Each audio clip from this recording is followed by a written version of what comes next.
आज 14 अगस्त है। ये लड़का ऑल दी वे ट्रैवल करके सियालकोट से मेरे पास आया है। मैंने इसको एक तस्वीर दिखाई है, वो तस्वीर ये है, ठीक है। इसको ये सारे मसले थे। अब मसले क्यों हैं? 15 घंटे दिन में काम करता है, सोता प्रॉपर नहीं है, स्लीप वेक साइकिल तबाह किया हुआ है, ग्राफिक डिज़ाइनर है। इतना ओवरवर्क क्यों कर रहे हो बच्चे?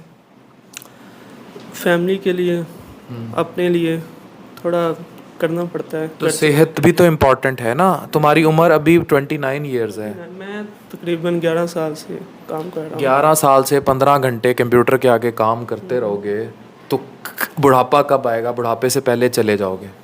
बिल्कुल ऐसा ही है, बुढ़ापे से पहले बुढ़ापा आ गया। हाँ, नहीं आया बुढ़ापा, या आपने तारीख किया अपनी।